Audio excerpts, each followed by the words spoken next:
Good morning and welcome to today's event, Strengthening U.S. Shipbuilding, Congress Role in Maritime Revitalization. This event is hosted by the Atlantic Council's Scowcroft Center for Strategy and Security and its Forward Defense Program. I'm Fred Kemp, I'm President and CEO of the Atlantic Council. Today's discussion is on a critical but overlooked pillar, and I underscore the overlooked pillar of national security, Americans' maritime industrial base. I'm writing a book right now that involves Franklin Delano Roosevelt and Adolf Hitler, and I'm looking back to their early years, and Assistant Naval Secretary Franklin Delano Roosevelt, age 31, in January of 1914. I see Senator Kelly, Senator Young here. It's great to have you here. I'll introduce you in a moment. But as Assistant Navy Secretary in 1914, his first position in national government, he said, and by the way, at that point we really are dead in the water. We don't have much reach at all. President Wilson at that point was a pacifist, as was Joseph Daniels, Naval Secretary. They thought building up too many ships would be provocative. And it was quite isolationist period. His quote at that time was, "Our national defense must extend all over the Western Hemisphere. We must go out 1,000 miles into the sea, 1,000 miles. We must embrace the Philippines and over the seas wherever our commerce may be, to hold the Panama Canal, Alaska, America, Samoa, Guam, Puerto Rico, the naval base of Guantanamo, and the Philippines. We must have battleships." That was radical thinking then. We're not quite as lean as we were in 1914, but there's work to be done, and you're going to hear about it today. For much of the 20th century, U.S. shipyards powered not only our economy, but also our ability to project strength and respond to crises around the world. Yet today, this vital sector faces profound challenges. In 2023, U.S. Naval Intelligence reported that China's shipyards can build around 232 times more tonnage than their U.S. counterparts. Let me repeat that, 232 times more tonnage. Once a cornerstone of American industrial might, our shipbuilding sector has been weakened by a shortage of skilled labor, aging infrastructure, and fragmented supply chains. These vulnerabilities not only hinder our ability to build and repair ships efficiently, but also threaten our capacity to deter aggression and prevail in conflict. Recognizing the magnitude of the challenge, bipartisan leaders in Congress have advanced vital legislation aimed at rebuilding this strategic foundation. The Ships for America Act, as well as the recent executive order on restoring America's maritime dominance, represent major steps toward modernizing shipbuilding capacity, investing in new technologies, strengthening the workforce, and laying the groundwork for long-term naval strength. So we're honored to be joined by two leaders in these efforts. Senator Todd Young of Indiana is a U.S. Marine Corps veteran and a leading voice on bipartisan approaches to strengthening American industrial and military competitiveness. So, Senator Young, it's great to see you back at the Atlantic Council. Senator Mark Kelly of Arizona is a former Navy combat pilot and NASA astronaut. As a graduate of the U.S. Merchant Marine Academy, he brings operational experience and technical expertise to the Senate's work on the maritime industrial base. Senator Kelly, it's an honor to have you here with us as well. We were hoping to have a bicameral panel here today, but the Hill's unpredictable voting schedule has other plans. Unfortunately, Congressman Garamendi and Congresswoman Kiggins, who, by the way, is a former military helicopter pilot, had to cancel, proving once again that not even the Atlantic Council can outmaneuver a last-minute vote call. Moderating today's panel is Valerie Insina, a senior reporter with breaking news covering Congress and the defense industry. Convenings on topics such as this are integral to the Scowcroft Center's mission of developing sustainable, nonpartisan strategies to address the most important security challenges facing the United States and its allies. And for us, this isn't just rhetoric. We don't just walk the walk, we talk the talk. We try to do programs that will actually move the needle in a positive sense on policies. And this is where I tip my hat to the remarkable team of Forward Defense, which is part of the Scowcroft Center, and its leader, Clementine Starling Daniels. Forward Defense conducts the Atlantic Council's global defense work, covering U.S. defense strategy and military operational concepts, how warfare is changing, how technology is impacting how we fight, deterrence, space, and nuclear security, defense industry, and innovation. Forward Defense's latest hit was a report of the Commission on Software-Defined Warfare. The Department of Defense, it's all about the Department of Defense acquiring software to extend the life of the legacy force. In the first 40 days of this administration, we had direct impact on the Pentagon as Secretary Hegseth put out his memo and his own approach to this vital area. We hope we can play a similar role when it comes to shipbuilding. As a reminder, this event is public and on the record. We encourage our audience to ask questions either through askac.org or by raising your hand when directed by our moderator, and someone will bring you a microphone. Identify yourself and your affiliation with your questions. We also encourage our online audience to join the conversation on X by following at AC Scowcroft and using the hashtag Forward Defense, so hashtag Forward Defense. So thank you all for joining us. Thank you, Senators, and let me turn it over to Valerie. Thank you, Fred. So I'm so happy to be here with you all this morning to talk about the Ships for America Act. I know you don't want to hear from me, you want to hear from these two gentlemen, so let's jump right into questions. Senator Young, the first one is for you. Can you talk a little bit about the current state of the maritime industrial base? And what are the problems there that led both you and Senator Kelly to sort of go forward with this bill? Well, thank you so much. It's great to be with you, Valerie. Of course, great to be with my colleague, Mark Kelly. And I'm sorry the members of the House couldn't be here with us.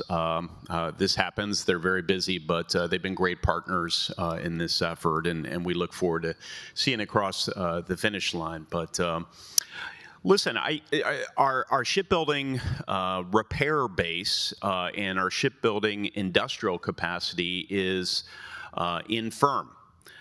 And certainly long overdue for a recharge, to be supercharged, if you will. And so this bill accomplishes that effort and really will help revitalize our ability to train merchant mariners and train those workers who will be working in shipyards, attract capital and expertise, foreign and domestic, into our existing shipyards, perhaps some new ones, and to begin making merchant ships again in this country, and take some of that capacity and hold it in reserve for when needed for a time of conflict. So we think that all of those things can be accomplished by advancing its objectives. Why is this important? This is important because we are a maritime nation. We've been a maritime nation from the very beginning.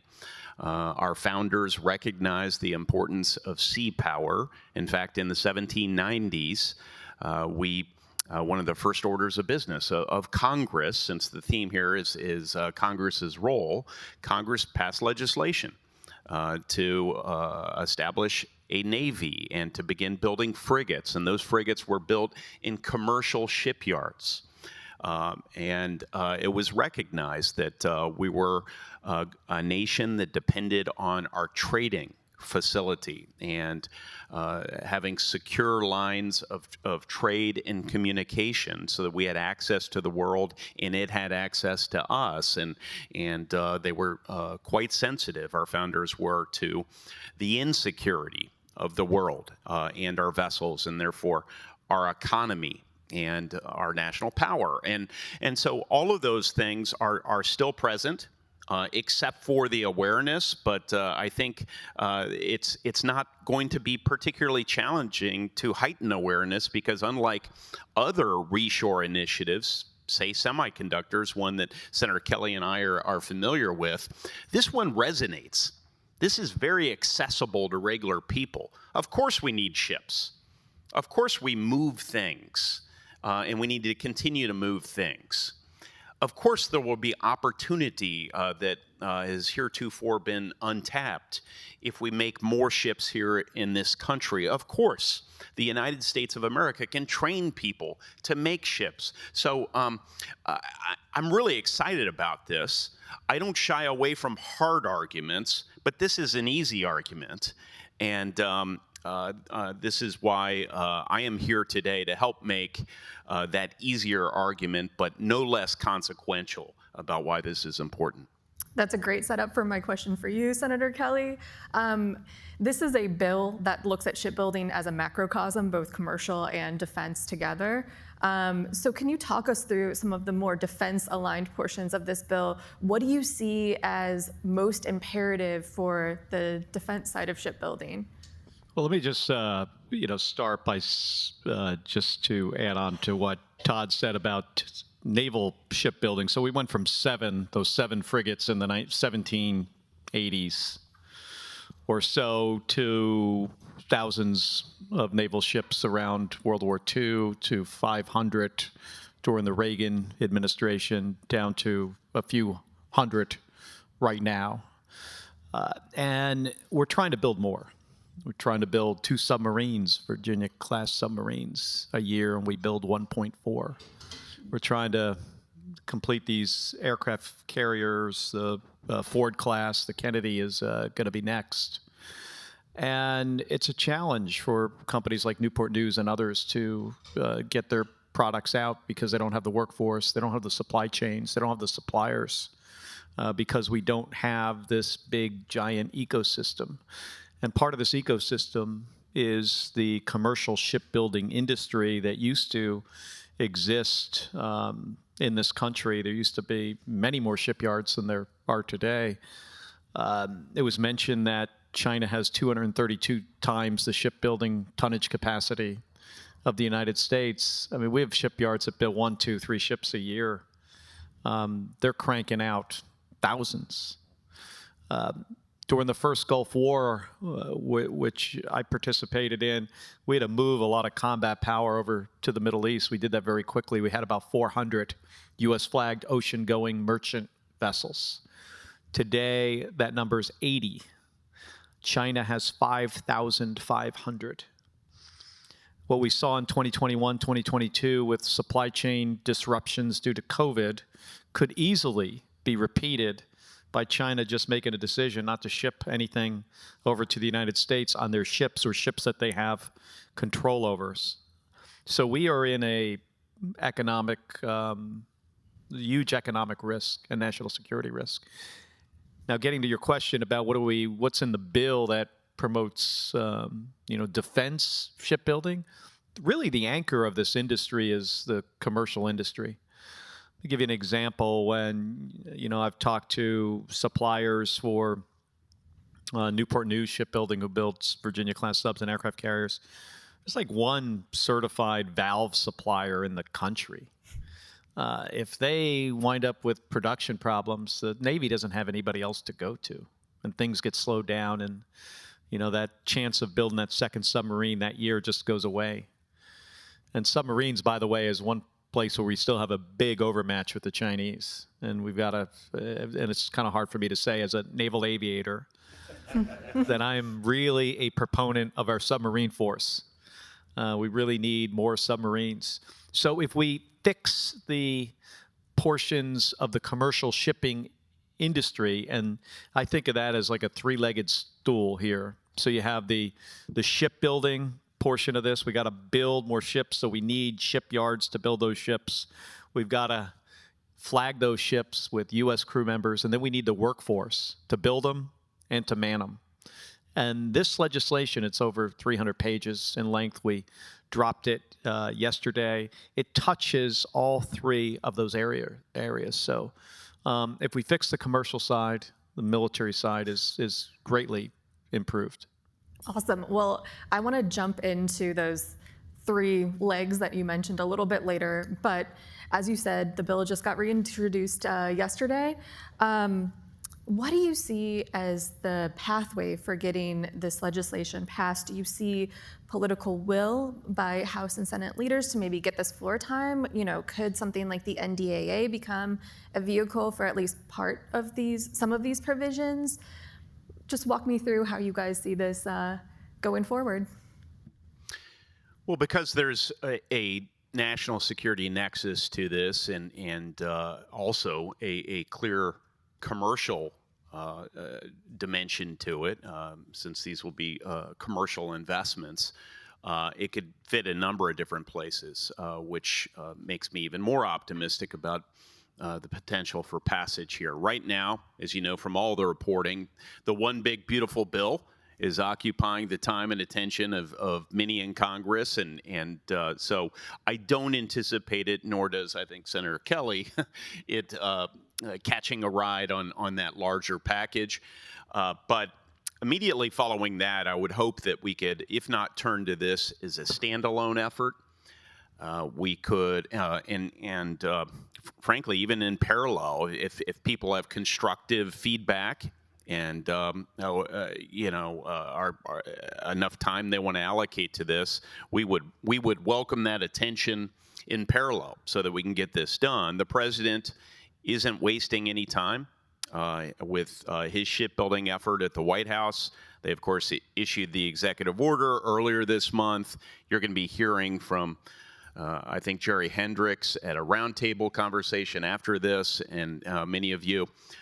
And Jerry's doing a great job. Happens to be from Indiana, and he's leading that charge. But we'll work with the White House to make sure that we're moving together, consistent with their expectations. On the Republican side, we of course want our Democratic, since this is a nonpartisan effort, want our Democratic co-sponsors and leaders to be very comfortable with the process. We've made just sort of a procedural accommodation to try and get this through the process in an expedited way. There are tax provisions, and we broke those out into the tax writing committee. That's the finance committee on which I sit, so that staff can begin looking at those provisions, offering any feedback, and then the rest of it will continue through the process. But I think NDAA is fine. I don't know if you have preferences. We really haven't talked in great detail about this, Mark, but I think it's important enough that it could go as a standalone piece of legislation. I would certainly prefer that, though I do sit on the Armed Services Committee. That would be an option. It has to go through the House Armed Services Committee as well. So the two committees in the Senate are Commerce and Finance. So in two portions, but together in the House Armed Services Committee, and then a little bit more about so this started with Mike Waltz, who's now the National Security Advisor, was our partner on this in the House, and then he got a new job. The president's executive actions, I think, does a good job highlighting the problem and the national security risk of not having a strong commercial shipbuilding industry. This is the solution. And having Mike over in the White House is rather helpful. I think he is part of the reason this got highlighted to the level that it's at. So there's a lot of synergy here between the Senate, the House, and the White House, and industry. We've got 80-something organizations that have backed us. So the shipbuilding, shipbuilding companies, commercial shipping companies, labor are all behind this legislation. I don't think we had anybody really come out against it. Our teams worked really hard to pull a lot of support together early. I'm so glad that you brought up former Congressman Walz. I wanted to ask, have you guys gotten any feedback from him or the administration? I know obviously the bill was just reintroduced yesterday, but maybe in the lead up toward that as the bill was getting revised. And I guess to what extent do you see this as complementary to some things that the administration is doing the shipbuilding office, the executive order. How does this play in with that? How is it different? How does it build on those efforts? I think it's 100% complementary. I don't see any meaningful differences, other than conceptually, which is what Senator Kelly just said. I mean, this is the solution. The president said fixing this problem will be a priority. He articulated the problem with some specificity, and the legislation that Senator Kelly and now National Security Advisor Waltz initiated and has evolved since then is the solution. So I really see us moving along together in this time of, we have disagreements on a host of different issues. That's clear, but this is one quite interestingly where we've all converged and said, let's create more good paying jobs. Let's become more economically secure. Let's become more helpful to our warfighters and our military industrial base, all at the same time. And maybe reinforce some confidence in Congress that it can actually act on consequential issues. So let's dive into some of the meat of this bill, if you guys don't mind. So you talked a little bit about some of the tax credits that this bill, would impose. 25% tax credit for shipyard investments, $100 million per year for small shipyards, $200 million per year through 2035, and other financial incentives for shipbuilders. Can you talk a little bit about what was the intent with those provisions? Were you guys hoping to entice some foreign investment from shipbuilders, from our allies and partners? Yeah, that's certainly a piece of it. When you look at what China's done over, more than a decade now, heavily subsidized by the Chinese government, and that's why they were able to build all these shipyards and crank these ships out. And I don't think they're particularly great ships, great quality. They don't last very long, but they've produced a lot of them. So we've got to even the playing field. And these investment tax credits that you talked about, 25% on shipyards, 33% on ships. But that can be with a partnership. I was just up at the Hanwha Philly shipyard, used to be the Philadelphia Naval Shipyard, and talked to their CEO and folks on their leadership team and toured the yard. They have a training ship for Texas A&M Maritime Academy down in Galveston that's about to be finished. They are really excited about this legislation and plan to invest a lot more money in that shipyard, assuming we get this across the finish line, because they could go from building 2 ships a year to 10. Now, 10 is not 1,000, but it is a really good first step. And they're also, well, I don't want to give away some of the things they said to me, but they're really interested in working in the United States and helping us fix this problem. So when you craft tax incentives like this, it takes a lot of consultation with the financial markets, with shipping manufacturers, shipbuilding manufacturers, with others, to try and make sure you're not overpaying, so to speak, right? But you're still attracting in a competitive market. You're still making these investments attractive in the near term. So you have to take into account the risk profile of this investment and then compensate people sufficiently for that risk to get enough capital thrown at this problem from the private market as possible. So it's not an exact art, but if you consult enough people, you'll get it right. And if you look at the list of co-sponsors and affiliates with this legislation, you immediately get the sense, good God, like they consulted a lot of people in this legislation. And so we got it right. We got it right and we're consistently being told that. Now, we may have to revisit from time to time if the markets change, and that's why I think it's important to establish this precedent of breaking off the tax piece into the Finance Committee so that as we consider tax legislation from time to time, we can take a look at this as well. I will say, conceptually, this initiative, you get the small shipyard initiative you referenced, and we offer particular incentives for that. We want to not just revitalize existing, fairly vibrant shipyards, but and modernize them. We want to take shipyards that are mostly unutilized right now and revitalize those as well, so that we have many nodes of shipbuilding expertise and many engines on a shipbuilding industry. And then if some are less effective than others, that's fine. Have them compete against one another. I mean, this is what healthy domestic industries do.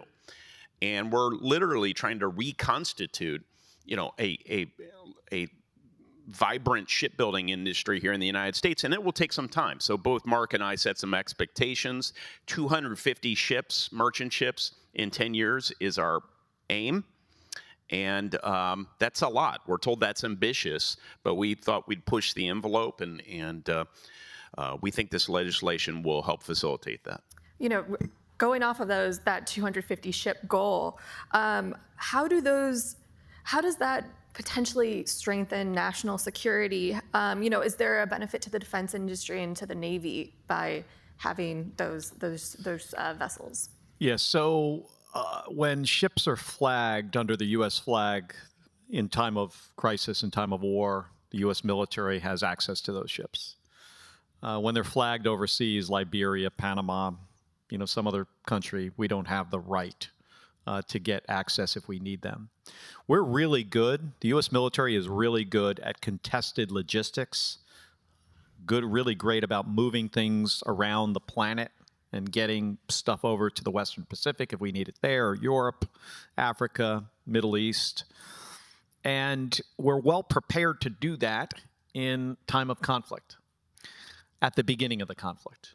And the real worry that I have is if we wind up in a protracted conflict, especially with a near-peer adversary like China, a lot of that shipping capacity could wind up at the bottom of the ocean. We've seen that before. World War I, World War II. When something is a real significant naval battle, ships are sunk. So how are we going to be well prepared to support an effort 6 months into a conflict or a year into a conflict?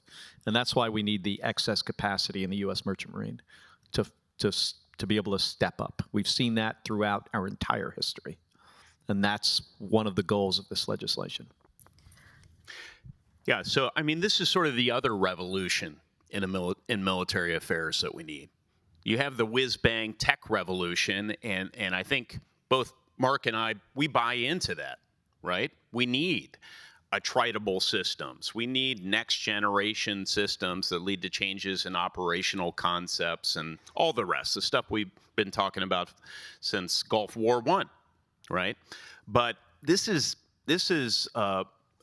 a revolution in military affairs that's required right now and urgently. We need to start preparing for this long war scenario. We need more munitions. We need more ships, and so this will very much move the ball down the field in furtherance of that second revolution. Okay, great. By the way, we should also do everything we possibly can to avoid a conflict with another nation like China, like Russia. That's the best path forward. I think in a conflict with a country like China, there's going to be really no winner. So we've got to make our best effort to just, and one of the best ways to avoid conflict with a country like China is to convince them that they would not win. And for us to be successful in a protracted conflict with a nation like China, we've got to be able to get the supplies where they need to be. So for that, we need a strong merchant marine. So with that said, I would love to pass the baton over to you guys in the audience. Does anyone have any questions? Surface warfare guy. Oh, so I couldn't, yeah. Yeah. My eyes are getting old. Ben Massinga, visiting Navy fellow from the Stimson Center. Sir, previous efforts to try to arrest the decline of the merchant marine with cargo preference laws and subsidies has been insufficient. I've seen a lot of discussion in terms of how to build the industrial base. What efforts is Congress or do you guys have in terms of looking to keep the merchant marine remaining healthy and profitable, and how are those efforts now compared to then? Well, there are cargo preference provisions in this legislation as well. It's part of, it's one of the legs of the stool here is to make sure we get, U.S. cargo moving on U.S. ships. So, that's a piece of this. But you're right, we need this to be profitable as well. It needs to be a industry that people want to invest in. That private equity companies and individuals say, hey, I can make money investing in the U.S. shipping industry, starting a new shipping company or opening a shuttered shipyard could be a profitable enterprise for somebody. So if we put the right incentives in place, and I think this legislation has them, this will be a place that'll attract investment. Industry needs talent as well, though, and that's been a real point of emphasis. Mark, as a Merchant Marine Academy grad, certainly understood this from day one, but it was reinforced throughout the process. And so investing in the Merchant Marine Academy, investing in state merchant marine academies, deregulating and streamlining the Merchant Mariner certification program, those are all aspects of this legislation as well. Okay, any other questions? Here we go. Hey, thank you so very much. Steve Wills, Center for Maritime Strategy. Senator Young, you brought up some great points about strengthening people. I apologize for that. Thank you, Clemmy. Steve Wills, Center for Maritime Strategy. Sir, you brought up strengthening the maritime academies. 250 ships is an impressive goal. We need to make a lot more future Senator Kellys who graduate from our state maritime academies. What are some other incentives? And I know there are a number of them. I went to the U.S. Merchant Marine Academy. That's right, sir. All right. Yeah, sorry. My apologies. How do we strengthen that people base to crew those 250 new ships that are out there? There's some provisions in the Ships Act that do that. Could you talk a little bit about that? Thank you. So the schools have the capacity to crank out more mariners, more deck officers, and more engineers. Kings Point, has the ability to do that. The state schools, the guy who runs the Texas A&M school in Galveston is a former space shuttle crew member of mine, Mike Fossum. If he could get people showing up and enrolling, he can graduate them.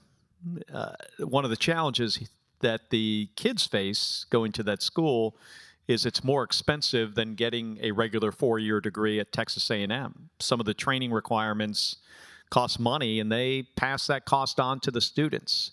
So where he feels, and I agree with him, they're getting a great education, they get a good paying job, that you can, get a great income and have a great career, it is more costly. So he pointed this out yesterday in our press conference about trying to bring down the costs for the kids that are going to the schools. We also have to get the word out. We have to do a better job advertising this industry so people are aware of it. I mean, if you go around high schools in the United States and ask them what 10 industries they want to work in, I would say, it's going to be pretty rare that you hear somebody say, yeah, the U.S. Merchant Marine, shipping, shipbuilding. I imagine that would be a 1 percentile or less. So we've got to get the message out there. And the companies we've worked with and the organizations we've worked with are committed to doing that right now. Can I get in one final question? Was there? Yes, ma'am. You, ma'am. Thank you very much. My name is Antonia. I used to work for the Defense Committee in the Romanian Parliament. So one of U.S.'s allies. Clearly, U.S.'s maritime position abroad right now depends a lot on the Indo-Pacific. But in the meantime, we have regions like the Black Sea, where China is building right now the largest port in Georgia. So I'm wondering, seeing this bipartisan consensus that emerges around the idea of maritime modernization, could we also expect that Eastern Europe will be maybe not the primary focus, but certainly something that you have in mind looking at the European security architecture after the war in Ukraine? And what can your allies do to be better friends in that effort? Thank you. Well, I personally do think that we should be leveraging not just the financial capital of our foreign partners and allies into more shipbuilding capacity and all the rest, but we should also be identifying additional linkages and partnerships so that we can co-invest in shared initiatives. So what does that look like? Well, borrowing again from the way I think about semiconductors, that initiative did not aim to make every component for semiconductors in the United States. That's not the goal. The goal was to de-risk our supply chains and to de-risk sufficiently in cooperation with allies so that we wouldn't be vulnerable to future interruptions. If we try and reshore everything, it can become very expensive very quickly. And then if there's a problem in some of our domestic manufacturing nodes, we have no one else to rely on, right? So borrowing from that thinking, we will continue to rely to some extent on foreign expertise. The Koreans in particular, because of their very large shipbuilding enterprises and their capital and their expertise, but other countries as well. You mentioned Romania. I'm not familiar with Romanians' expertise here, but I am Poland. Years ago, I visited the Polish shipyard in Szczecin. They have shipyards in Gdansk and other places as well. You can imagine partnering with them on ice-breaking capacity. We've done this in recent history. The Norwegians can make icebreakers. Working with the Canadians will build more icebreakers. So these sorts of partnerships, I think, are very important to our economic security. They make us more resilient, not less, if they're with trusted countries, and that's the important part. And there are also efficiencies to be brought to bear so that the American taxpayer don't have to pay for everything. I think we've struck the right balance in this bill because we're unlocking foreign capital and expertise. And it wouldn't surprise me if people are leaders beyond Korean business and government leaders and Japanese business and government leaders who are also interested in this industry in the United States, if we see other interests, maybe from Eastern European countries. So unfortunately, I think that's all we have time for today. Senator Kelly, Senator Young, thank you so much for your time this morning. Thank you all for joining us. If you could give us a couple minutes to get Senator Kelly and Senator Young out of the room. They've got to head back to the Hill. Thanks for having us. Thank you, everybody. And Thanks for your interest.